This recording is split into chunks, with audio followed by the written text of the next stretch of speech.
Good morning, dear children. Today we will start Merchant of Venice from your book, this Merchant of Venice itself. So this is a drama written by William Shakespeare, and this year we will be doing Act 3, Scene 1. Okay. So first introduction, because you are very new with the book, so I will be going line wise so that you get a proper idea of everything, whatever, like you understand in a better way. So before we proceed towards the drama, let us know something about William Shakespeare. He was born in 1564 and he died in 1616. He was born in a small English town, okay, of Stratford at the river of Avon, on the river of Avon. So his father is John Shakespeare, who was a businessman and later he served as a mayor. Okay, and then William Shakespeare was baptized in the year 1564 in April 26, and then he got married to Anne Hathaway and he had 3 children, out of which the first child was a daughter, Susanna, and then 2 twins who were Judith and Hamnet.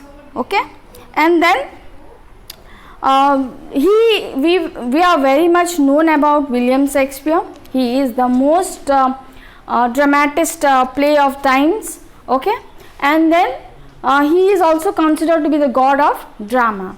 Okay, and his work, if I talk about his work is divided into many periods. In the first period he wrote comedies and fiction, including Twelfth Night, okay, Love's Labour's Lost, Midsummer's Night Dream, Julius Caesar, and then your Macbeth, and also this King Lear, Hamlet. There are so many works which are written by Shakespeare, and he divides every drama, every section of drama into tragedy, comic, everything you will find in a drama book written by Shakespeare.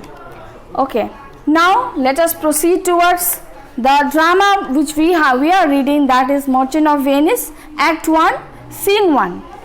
Okay, now character wise explanation will come when the character itself comes in the lines. Okay, so enters in the first scene. This scene happens in the street of Venice. Okay, and who enters here is the character Antonio, Salarino and Solanio. There are 3 characters first present in the first scene, that is Act 3, Scene 1.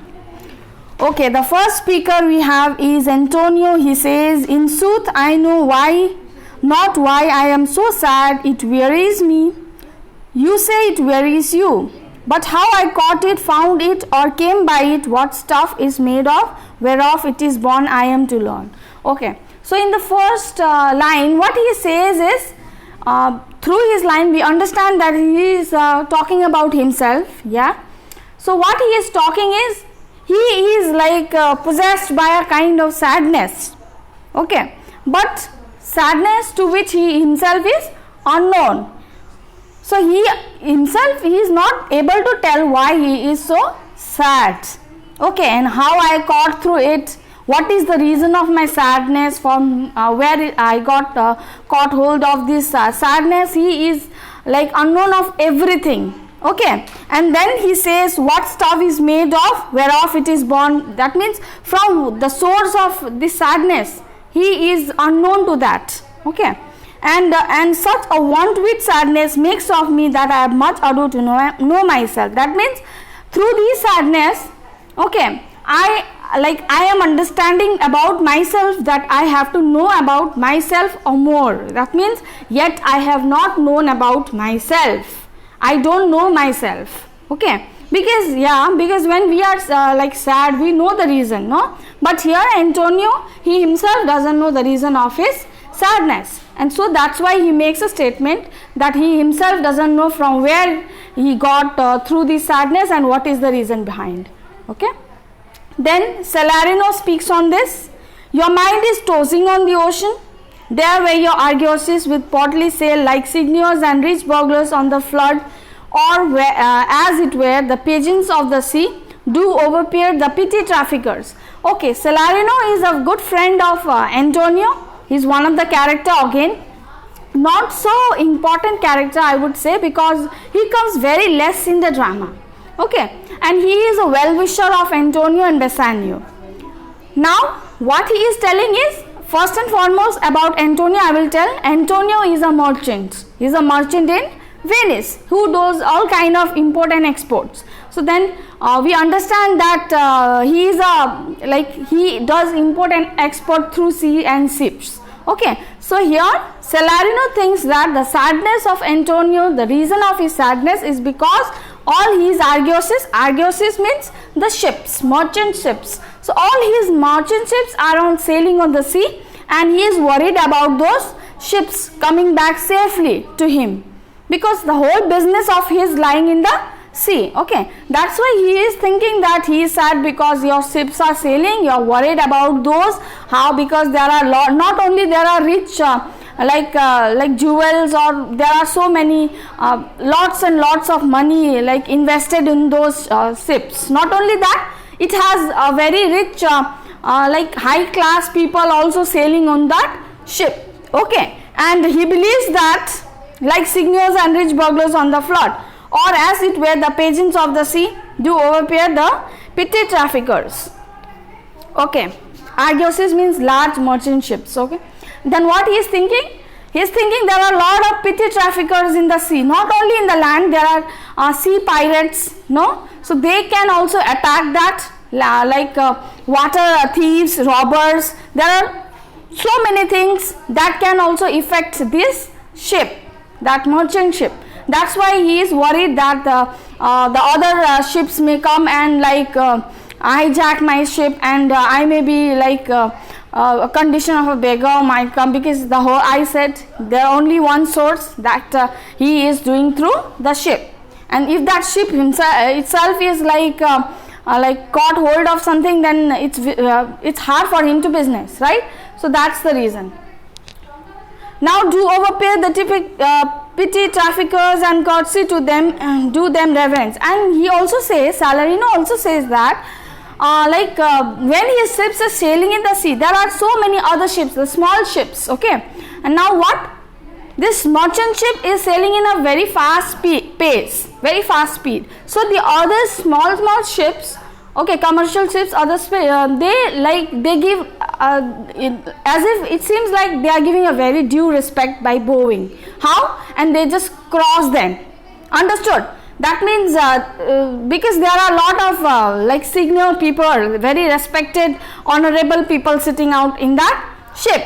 Okay, so they they show a due respect to that merchant ship because it's very huge, and like giving respect to elder. No, similarly, the small ships also giving respect to that merchant ships, big, large Argoses, large merchant ships.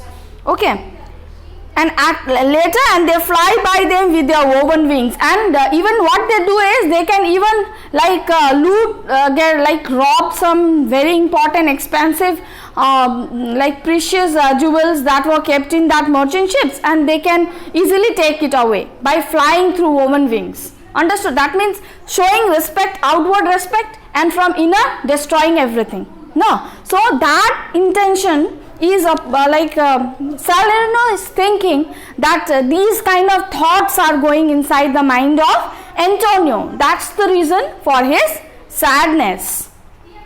And then Salarino says, "Believe me, sir, had I such ventured forth, the better part of my affections would be with my hopes abroad." And then another character, Solanio, also the friend of Bassanio Antonio, thinks that no, if I would be in your place, what would I do? You know, I would also be sad like what you are doing. Now, but more than being sad, there were a lot of hopes that were inside my I would have lot of expectations, and I would have lot of thoughts going inside me. Okay, I would still be plucking the grass to know where sits the wind, peering in maps for pots and piers and roads, and every object that might make me fear misfortune to my ventures, out of doubt, would make me sad. And then he is thinking still I would have a hope. How and what I would do? I would run to pluck a grass and see where is the direction of the wind. Understood? In order to like find out from where the wind is blowing, north, south, east, west, you should just pluck a grass and just keep it above and check from where, which side, and then what? You would rush to see the maps, no, pots all opening the maps from where, if my ships would be sailing from the north, then if the wind is coming from definite, then my ship is at least safe. So that would be the hope of Celanio if he would be in place of Antonio. Okay, they are just giving their own thoughts. And then what? And every object that might make me fear misfortune to my ventures out of doubt would make me sad. And then I said, no, you would see the maps and peering it, and then you would see, oh, if I tell you children, when a person is sailing in the ship, the whole concentration goes through which side of the wind directs. Understood? That means the direction of the wind is only the strongest factor. Okay, so that's why Celanio is saying this. Okay, this was just an introduction part. So we will conclude in the next. We will be going very slow because I said this book is very new to you. No fast going issue. Very slowly so that you understand clearly. Okay. So for this, I'll be giving you an extract. You have to write down as well as to solve some workbook questions which are in your textbook. Thank you.